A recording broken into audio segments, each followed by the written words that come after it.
refrescar conceptos sobre la fisiología básica del crecimiento, la maduración y el desarrollo del niño.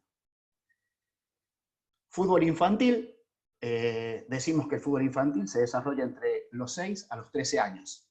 Antes de los 6 años, actividades de ambientación, vivencias y juegos, ¿verdad? Introducimos al niño desde los primeros años con sistemas jugados, ¿verdad? En forma de juego. A partir de los 6 años, el inicio del primer ciclo escolar, mayor porcentaje de desarrollo del sistema nervioso central y también mejora en la socialización. Crecimiento. ¿Qué entendemos por crecimiento? Es un incremento en el tamaño del cuerpo como un todo o del tamaño alcanzado por partes específicas del cuerpo. Acá tenemos la hiperplasia, ¿sí? Que es el proceso de incremento en el número de células, ¿sí? Y el incremento en el tamaño de las mismas o hipertrofia. Y el incremento de las sustancias intercelulares. Es un proceso complejo, sostenido a través del desarrollo intrauterino, la infancia, la niñez, la pubertad y la adultez temprana. El control dinámico del crecimiento está caracterizado por factores genéticos ambientales, nutricionales, socioambientales, comportamentales, metabólicos y bioquímicos, según Melina Bouchard.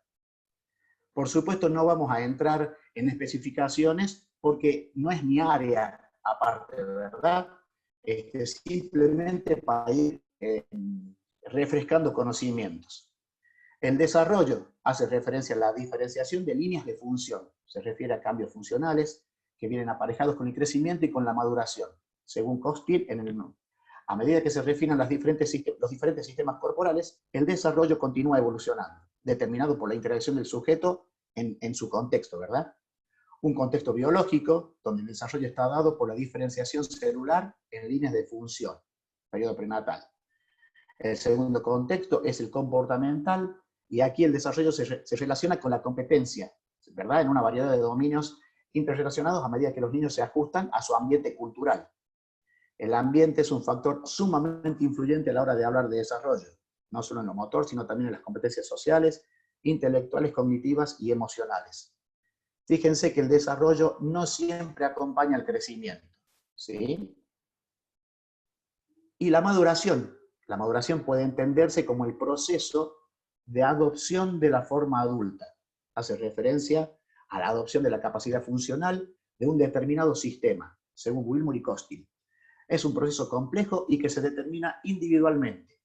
Dos sujetos del mismo tamaño, mismo nivel de crecimiento, pueden tener estadios madurativos diferentes, y eso lo vivimos cuando recibimos nuestros chicos en las escuelas de fútbol o en las divisiones básicas. Nos pasa muchas veces que chicos de la misma edad tienen diferentes estadios corporales, ¿verdad?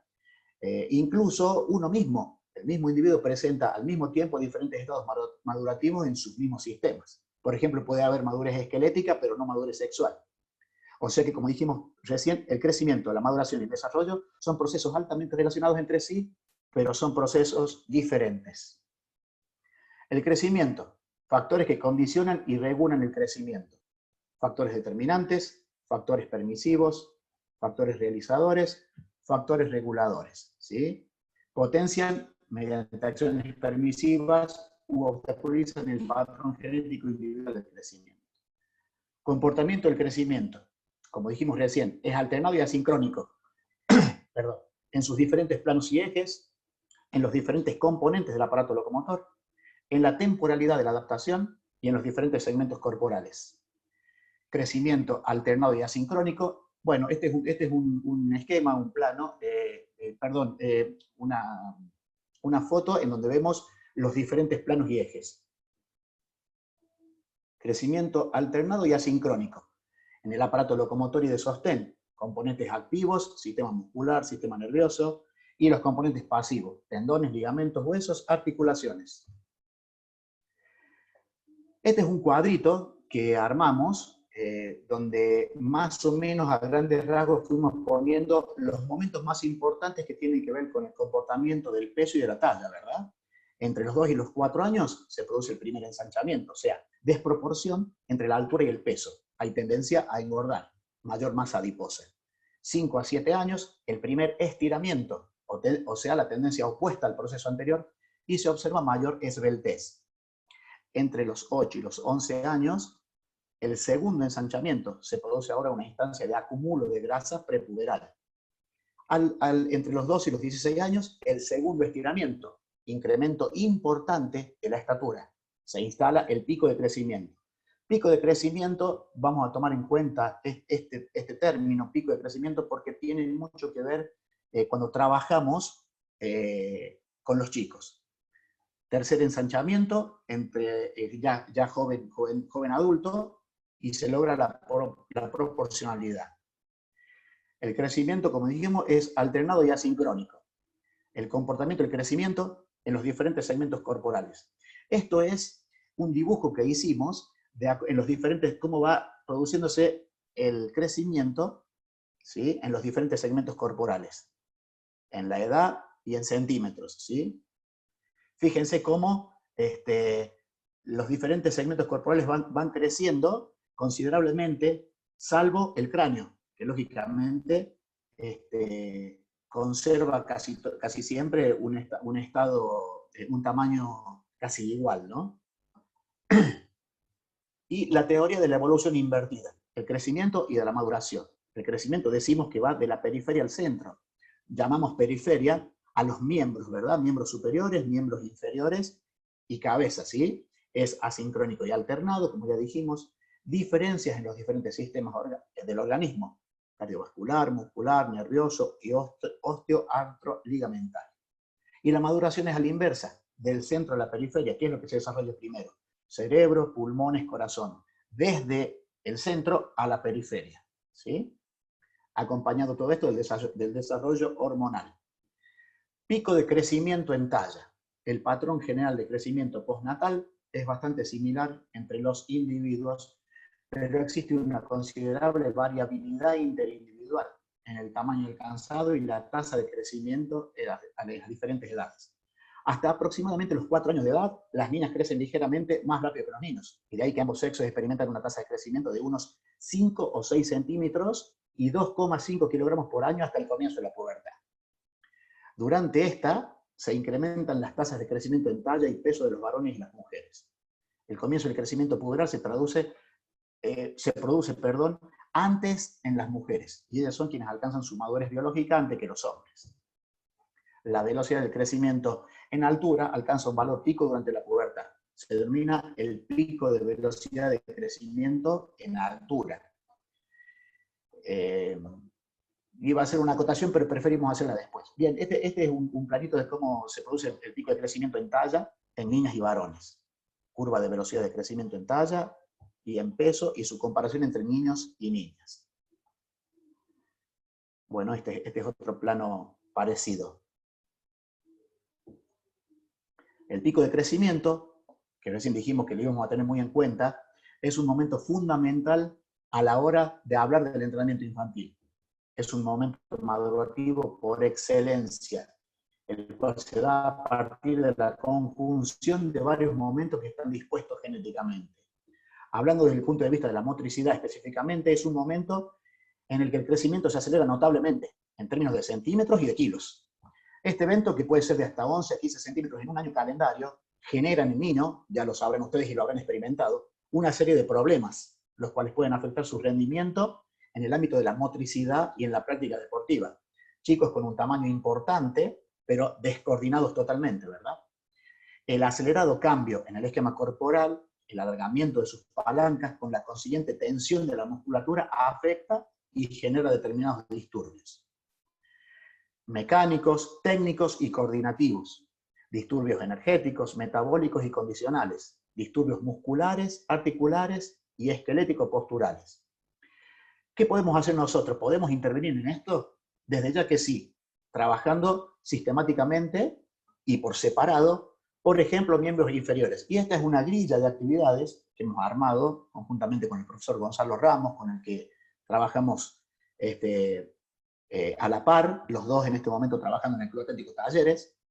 Como verán, actividades para la técnica de carrera, enseñanza y práctica de cambios de dirección, cambios de velocidad, ritmo, enseñanza y práctica de saltos con diferentes objetivos y toma de peso corporal, caídas monopodales y bipodales en superficies estables e inestables. giros de 90, 180 y 360 grados, carreras frontales, diferentes formas de objetos, pesos y tamaños, ¿sí?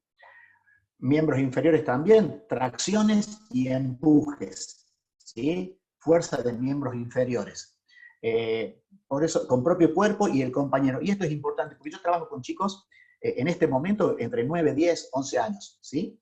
Y ustedes tuvieron la posibilidad de estar en una charla con el profe Edu Largui, ¿sí? El cual es uno de los coordinadores de profes del club donde trabajamos, en Talleres de Córdoba.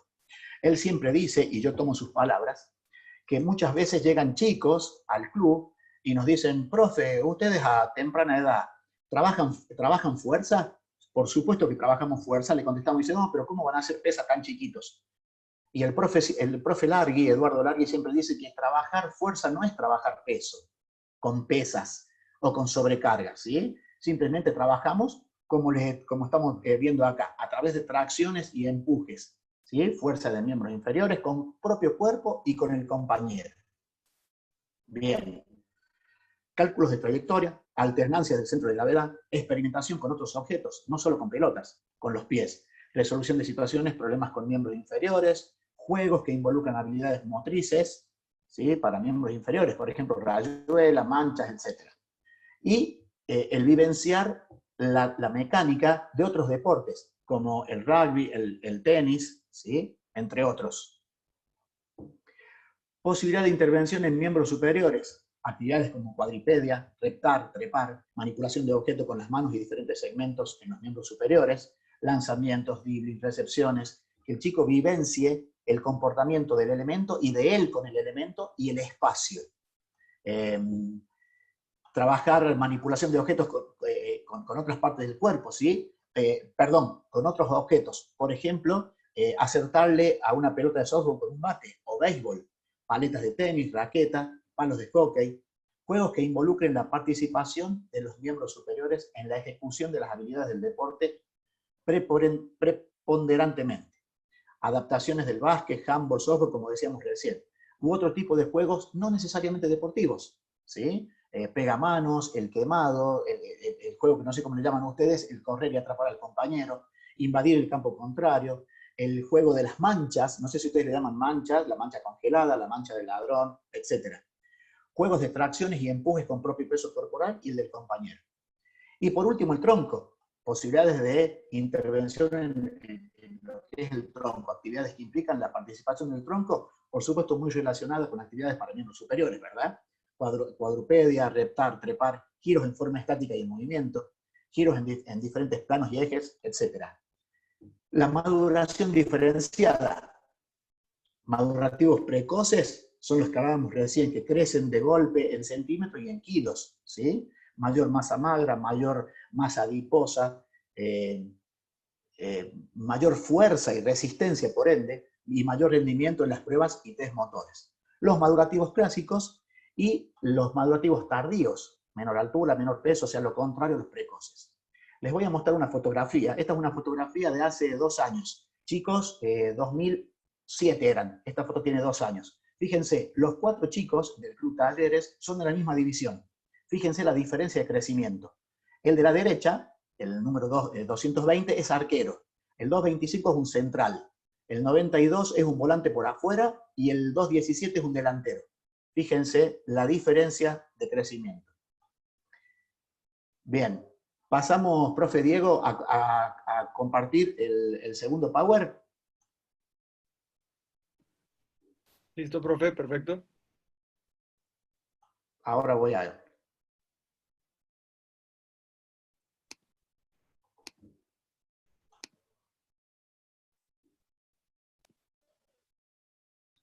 El aprendizaje técnico y táctico en el fútbol infantil. Esto es lo que nos atañe un poco más a nosotros, ¿verdad? Bien.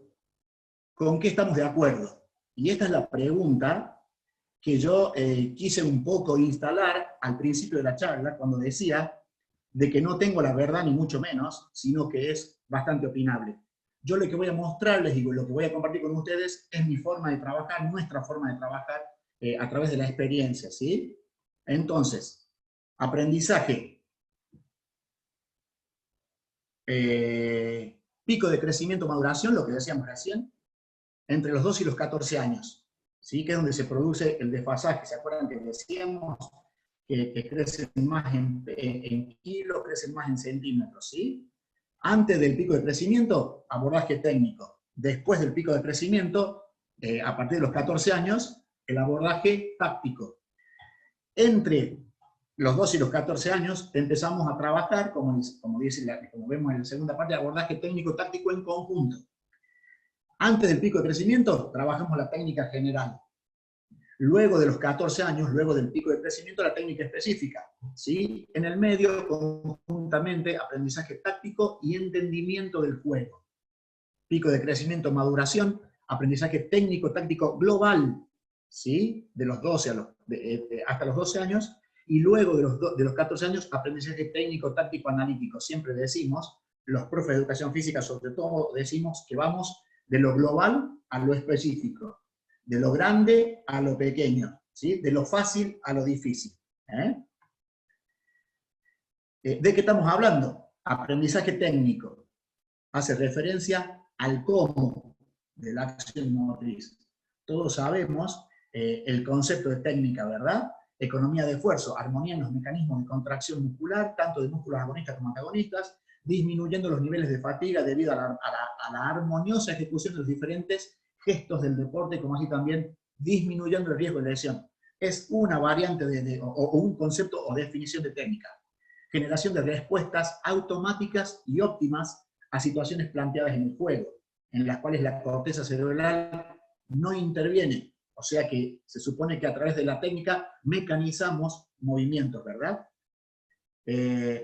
Por eso dice que la corteza cerebral no interviene, liberando las posibilidades de atención consciente al desarrollo del juego y a la toma de decisión de la acción motriz. Aprendizaje táctico hace referencia al saber qué de la acción motriz propia del deporte. En el caso del fútbol, se entiende como la capacidad para elegir y ejecutar la mejor respuesta que resuelva una situación de juego defensiva u ofensiva, ya sea con o sin balón. Dos fases del pensamiento táctico. Fase de la percepción de la situación problema. Es el reconocimiento de todos los elementos que componen el campo perceptivo. Posición y acción del propio jugador, de los compañeros, de los rivales, del balón, del arco, etc. Fase de elaboración del programa de acción. Es la selección entre numerosas posibilidades de la respuesta que posiblemente solucione la situación problema. Esto un poco traducido, y los que son técnicos, ¿sí? Terreno en el cual yo no me meto, ¿sí? Yo soy preparador físico, soy profe de educación física, digo, en estas dos fases es cuando nosotros vemos si el marcador de punta derecho, por ejemplo, va a pasar o no al ataque, percibiendo que la pelota la tiene nuestro volante central, o nuestro enganche según cómo juegue el equipo, decide si la situación está óptima para pasar al ataque o no. ¿Me quedo? ¿Qué hago? ¿Dónde está mi marcador? ¿Dónde está la pelota? ¿Tengo posibilidad de progresar? ¿Puedo pasar la mitad de cancha? ¿O mejor me quedo porque puedo perderla y me ganan la espalda? ¿Se entiende, verdad? Esa es la fase del pensamiento táctico. Quienes logran determinar qué hacer, cuándo hacerlo, y luego de tomar la decisión, ejecutan esa decisión bien, decimos que es el que entiende el juego. Enseñanza de la técnica de 6 a 12 años. Y esto no es que pueda aburrir, pero son formas de trabajo que nosotros hemos elaborado, ¿sí? Vamos a ir viendo algunas. Entre los 6 y los 8 años, dominio del balón, jueguitos con y sin piques intermedios. Que el niño vivencie el interactuar con una pelota. Conducción. Encaramos la conducción con cara externa e interna, con ambos pies, en línea recta o con cambios de dirección, sorteando obstáculos, dispuesta en forma regular y lejos entre sí, detención y freno. ¿Sí? Vamos a ir por edades. De 8 a 10 años, el dominio, edad de los fundamentos, ¿sí? De 8 a 10 años, perfeccionamiento del dominio de la pelota o jueguito, sin piques intermedios y con algunas partes del cuerpo. Y de los 10 a los 12 años, el perfeccionamiento intensivo de lo aprendido, asociándolo con otros fundamentos como es trabajar ya con compañeros o con todas las partes del cuerpo, ¿sí? Dominar balón con pie, con pecho, con cabeza, con pierna. La conducción, que ya dijimos de 6 a 8 años, entre los 8 a los 10 años, perfeccionamiento de la conducción, con velocidad media, con obstáculos dispuestos en forma irregular y lejos entre sí, combinación con otros fundamentos. De 10 a 12 años, idem al anterior, pero ya con la intensidad un poquito más alta en velocidad, con obstáculos dispuestos en forma irregular y cerca entre sí, con ambas piernas, y asociar con otros fundamentos como el pase, como el remate, como la finta, ¿sí? De 6 a 8 años, trabajamos los pases con cara interna, entre obstáculos fijos, dispuestos primero en forma regular y luego irregular.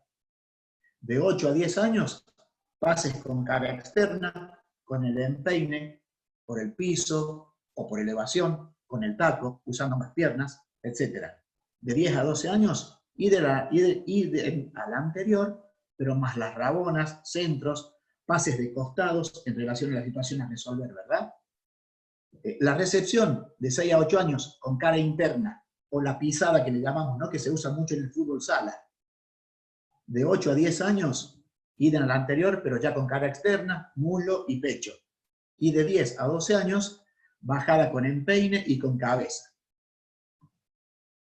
Enseñanza de la técnica de 6 a 12 años. ¿Sí? Remates, 6 a 8 años con empeine y con cara interna, con balón parado y en movimiento con el pie hábil. 8 a 10 años, idem al anterior, más remates ya con pelotas en movimiento, en volea con ambos pies. Y de 10 a 12 años, más puntería, ¿sí? Tratando de ya perfeccionar el remate, con pelotas de frente y desde los costados según la situación a resolver. ¿Por qué dice transferencia? Porque muchas veces trabajamos ese concepto en situaciones de juego, ¿no es cierto? Muchas veces armamos trabajos que tienen que ver con un centro atrás y un remate, o con un centreo por elevación y remate, ¿verdad? Diferentes formas de trabajarlo, por eso le llamamos transferencia. El cabeceo, de 6 a 8 años, en forma individual y por parejas, de frente y parado en el lugar. Muchas veces nosotros empezamos a trabajar el cabeceo lanzando el niño su propia pelota. Lanza y cabecea, lanza y cabecea. ¿Sí? Muchas veces también utilizamos el hecho de que el balón rebote en alguna superficie, en una pared, por ejemplo, y cabecee. De 8 a 10 años, idem al anterior, más cabeceo con parietales, y ya empezamos a cabecear con las diferentes partes de la cabeza, ¿verdad? Con salto, con una o dos piernas en defensa o en ataque. De 10 a 12 años, idem al anterior, más cabezazo de acuerdo a su uso y o función. O sea, cabecear para dar un pase, cabecear para rechazar, cabecear para marcar, ¿sí? Siempre con transferencias ya a esa edad, ¿verdad? De 6 a 8 años, la gambeta o el regate o el esquive, sin o con obstáculos fijos dispuestos en forma irregular y espaciada y con obstáculos móviles pasivos. De los 8 a los 10 años, igual al anterior, más perfeccionamiento de la gambeta con obstáculos fijos, dispuestos cerca uno de otros y en forma irregular. Integración con otros fundamentos, gambeta y pase, gambeta y remate. De 10 a 12 años, y en el anterior, de acuerdo a su uso y o función, más transferencia a situaciones jugadas. El arquero, nociones básicas, ubicación, juego, introducción al juego, 1 versus 1, 2 versus 2, con y sin arcos, nociones de defensa-ataque en igualdad numérica. Juego reducido con consignas técnico-tácticas, sin o con 1 o 2 arcos, la zona de volantes y hasta un 9 versus 9. Y de 10 a 12 años, pensamiento táctico, ya el arquero integrado a ser un jugador más, ¿verdad? Que hoy en día se usa mucho, ¿verdad? Hoy en día muchas veces, antes no tanto, ¿no? Se preguntaba si el arquero sabía jugar con los pies. Hoy es un requisito indispensable, ¿verdad? Para los arqueros, cada vez están más integrados al juego con los pies. Resolución de situaciones jugadas en igualdad o desigualdad numérica. De 6 a 12 años, entonces, edades fundamentales para el aprendizaje técnico. Predisposición coordinativa, sistema nervioso central fértil. Se asocia al aprendizaje de habilidades motoras, variabilidad de acciones motrices. Técnicas simples desde lo global y lo analítico. Técnicas complejas desde lo analítico. Pasos, ¿sí? El juego global, como decíamos recién, de lo global a lo individual, ¿sí? Conocer la esencia, los objetivos, ¿verdad? Conocer la esencia y las características del juego. Es decir, cómo se juega, la forma de jugar. ¿Cuál es su objetivo? ¿Cuáles son sus reglas elementales? Reconocer las dificultades o problemas que nos plantea este juego, especialmente a partir de los 9-10 años, ¿no? Ejercicios o fundamentos técnico-tácticos. Mejora la calidad y la eficiencia del juego, tanto desde lo técnico como desde lo táctico, desde lo global y lo analítico. Perdón, juego de aplicación. Afianzar el aprendizaje técnico-táctico o reglamentario. Y llegamos al partido formal, ¿sí? Integrar el gesto técnico o el comportamiento táctico en situaciones de competencia formal. Tipos de principios tácticos de base o elementales de 6 a 12 años. Y de 12 en adelante ya principios tácticos complejos o evolucionados. De acuerdo a la edad, ¿verdad? Enseñanza de la táctica de base o elemental. Para la enseñanza de la táctica de base o elemental entre los 6 y 12 años se va a utilizar el método global, lo venimos mencionando mucho. De lo mucho a lo poco, de lo fácil a lo difícil. Es decir, que las consignas tácticas se van a ir trabajando con indicaciones generales de tipo verbales y o gestuales durante la realización de cualquier tipo de juegos reducidos, ampliados, forma simulado o en forma real, y de ejercitaciones simples o globales. Perdón, tomo un poquito de agua. Principios tácticos defensivos. Si quieren, los vamos enumerando, y si no, lo vemos un ratito, porque nos va a llevar mucho tiempo, y lo que más me interesa es que charlemos, ¿verdad? Pero como ustedes quieran, profe Diego. De 6 a 8 años, nociones reglamentarias, saque de inicio, saque de arco, saque lateral y saque de esquina. De los 8 a los 10 años, técnica de marcaje 1 versus 1, ya empiezo a tomar en esa edad el marcaje, la posición y la distancia del hombre que me toca marcar. De 10 a 12 años, ya la técnica de marcaje se especifica en qué, en saber cómo emparo, qué perfil tiene el hombre que yo marco, ¿sí? Lado y perfil. De 6 a 8 años, fulles y falta, robo o quite limpio, sin chocar o sin tocarla con la mano. Tiro libre y penal, posiciones básicas en el campo, cuándo se ataca y cuándo se defiende. De 8 a 10 años, valores actitudinales de la marcación. Activa, continua y solidaria. Marcación de cerca y de adentro. Cooperación con el compañero eludido. Generalmente yo sabía trabajar con un técnico que decía que la marcación coordinada con otro compañero es efectiva desde el punto de vista en el que va a marcar directamente no siempre es el que se queda con la pelota, ¿sí? A marca a B. El que se queda con la pelota generalmente es C. ¿Se entiende? 2 contra 1. El que opone la primera posición, la primera línea de marca, generalmente es el que dificulta el trabajo del oponente y el compañero es el que se queda con el balón, ¿sí? Cooperación con el compañero eludido. Saber retroceder en orden, pasar la línea de la pelota, anticipo, interceptación, robo o quite, marcación personal, escalonamiento, líbero y stopper, vigilancia. De los 10 a los 12 años dijimos técnica de marcaje ya con el lado y el perfil, la carga o choque, el rebote defensivo, marcación zonal, cobertura, relevo, repliegue, seguir al pasador después de una pared, el pressing, superioridad numérica o doblaje, inferioridad numérica, cómo marcar cuando estamos en inferioridad numérica, 1 versus 2, 2 versus 3, marcar en bloque, táctica fija o pelota parada y juego aéreo. Y entre los principios ofensivos, 5, 6 y 7 años, ubicación, sobre todo, zona de defensa y zona de ataque, ¿sí? Sabemos que los chicos viven el juego a la primera infancia, a sus primeras experiencias, todos corren por atrás de la pelota, ¿sí? Por eso de a poquito ir inculcando lo que es las posiciones y las zonas de juego, ¿sí? Ocupación proporcional del espacio, no correr todos juntos, lo que decíamos recién. Entregar y correr a un espacio libre, jugar sin balón, ocupando espacios. El pase como opción de relación con el compañero, esa es la primera socialización, ¿verdad?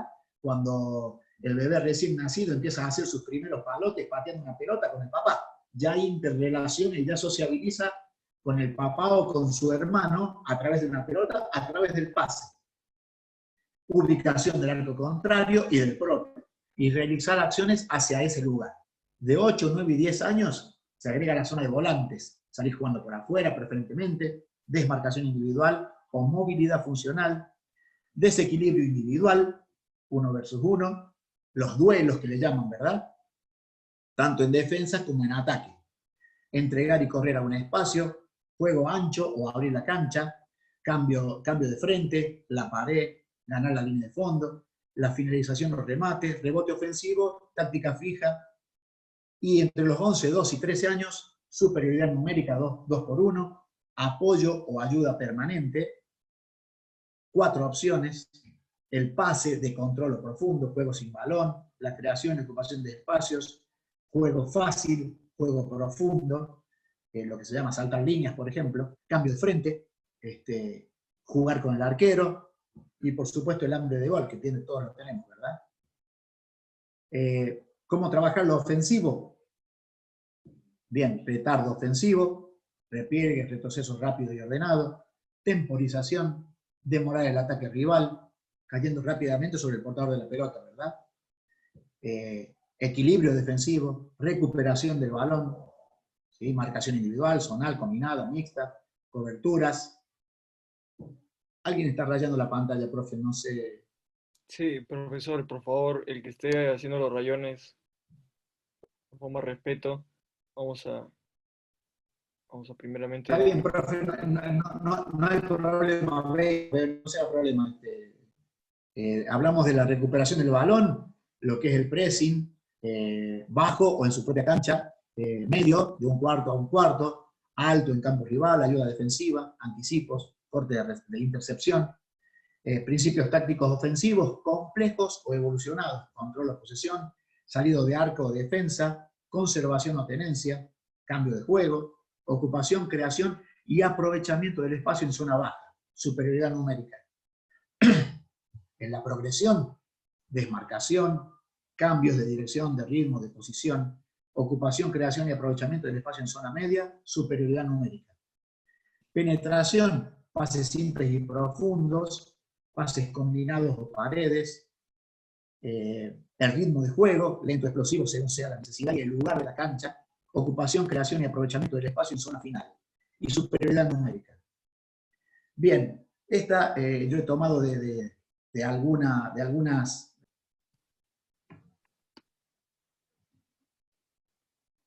Bien, muchas gracias por su atención.